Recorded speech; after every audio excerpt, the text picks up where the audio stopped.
Hi everyone, it's Jerry. I'm on ChessCube. I'm going to observe a top-rated game. So here we go. We got a 2144 as white versus 2165 for black, and they have both are just under 3 minutes. Rook and pawn endgame.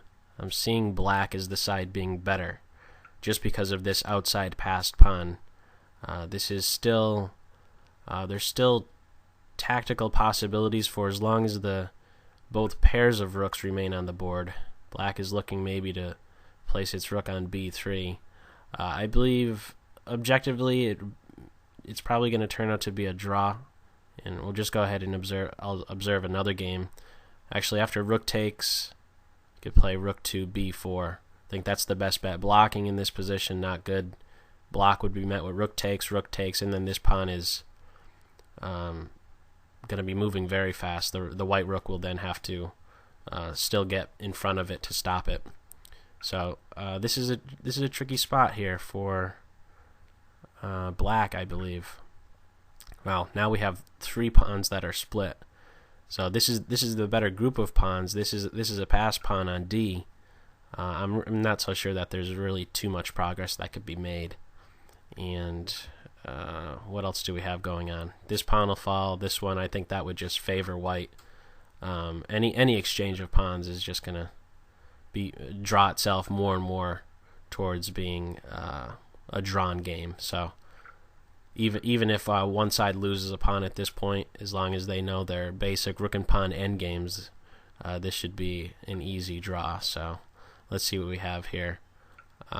What do we do as black? I mean, black could always just keep checking the white king.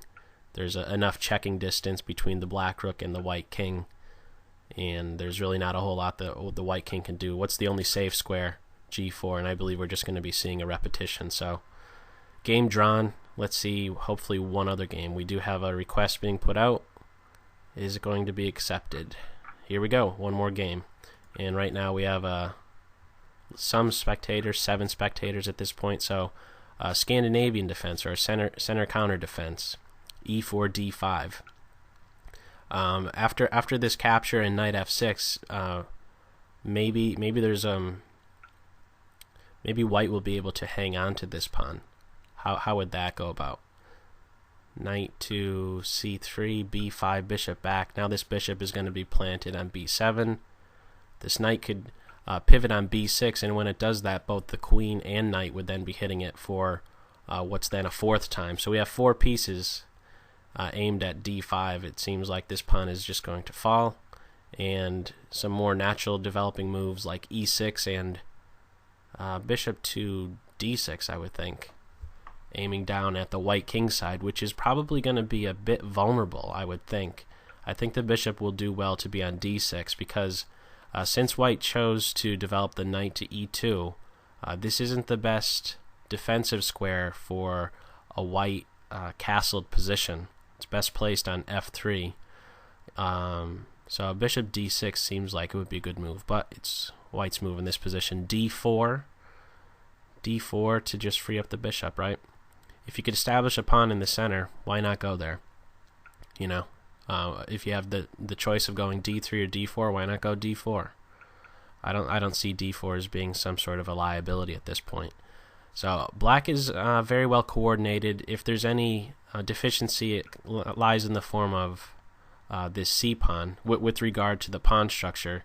So I wouldn't be surprised if we saw c5 at some point striking at d4.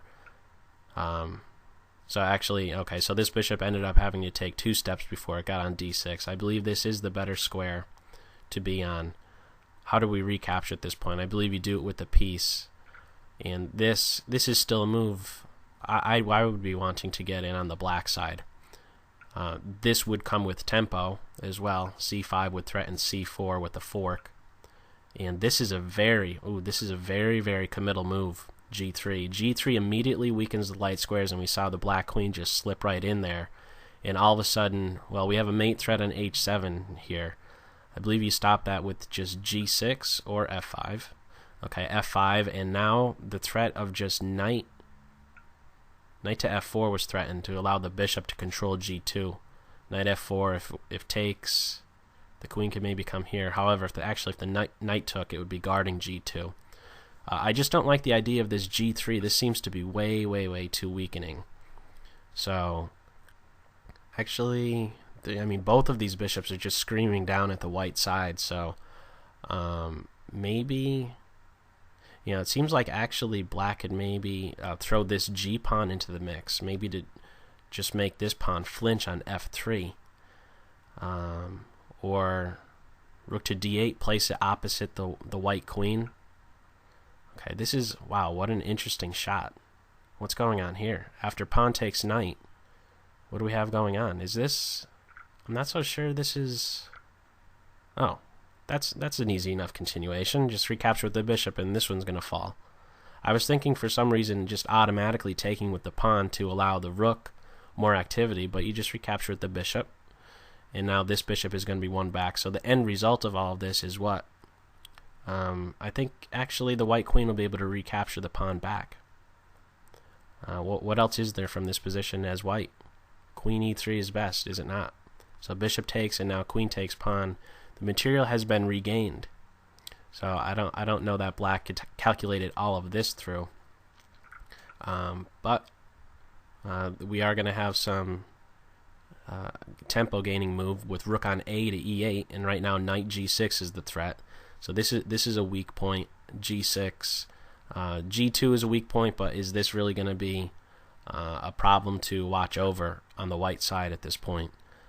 After bishop takes, I think you capture with the bishop. The bishop ideally would like to be on this e5 square. In fact, this is, in many positions in chess, you could often just ask yourself, ideally, you know, if there's a dream square for one of your pieces, where would that piece like to get to? And, you know, from d2, it's not really doing a whole lot. Ideally, if you get it to e5, that would be great. Not only is it lined up with the king, but it's eyeing g7. Well, right now it's eyeing this c7 pawn. So we could have queen takes pawn in this position. Is there anything stopping white from just gobbling up a6? We have opposite colored bishop ending. So you really do, white is most certainly going to have to be very cautious of their light squares. Black is going to be having to be very cautious of their dark squares. So what do we do here? How can we dislodge this queen? It seems very deep in the black territory, and I think there was a threat of rook f6 and the queen was going to be trapped. So this is a nice move. Bishop on e5 guards this square. This is the mate threat. And actually, how to defend? Rook g8. This queen had best not go too far, because now she has to play the role of watching over h6.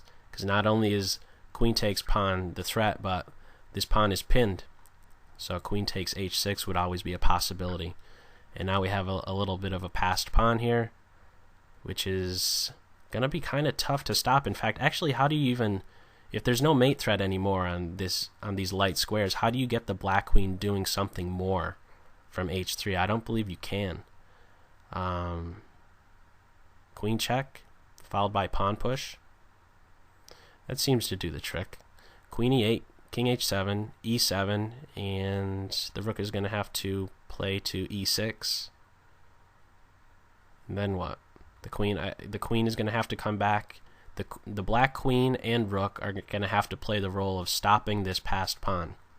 Not the greatest job to have to, well, the pieces aren't really going to like that sort of a role. To just stop a passed pawn, to devote a queen and rook to doing that. This is a really sharp move. Queen f7. Rook takes, pawn takes, and guess what? That pawn cannot be stopped from queening on the next turn, so a nice little shot right there. f5 strikes at g3, and it allows the queen to come out along this diagonal. So, what do we do?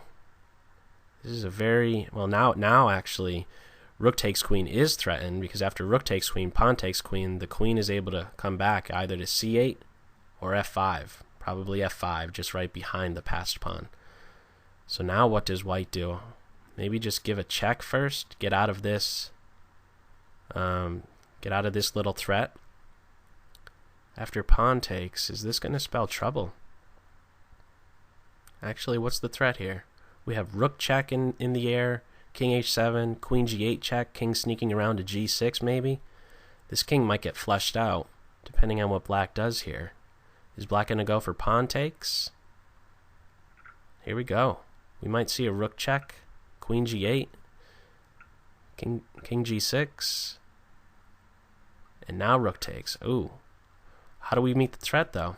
If black had just by one move, white is going to have to be very accurate here with the checks that are being delivered to the black king. You don't want to run out of checks. I think at minimum, white would have a perpetual check. Let's see what's going on, though. King f4. Oh boy, now we're going to have... That's trouble. Okay, so black just fell for a little bit of a tactic, and I believe that's going to be game, set, match. Probably resignation at this point, and yes, black ends up resigning. So that was a nice little finish right there. Both sides most certainly had to be very, very careful in that ending. But once again, that's all for this video. I hope you got something out of it. Take care. Bye.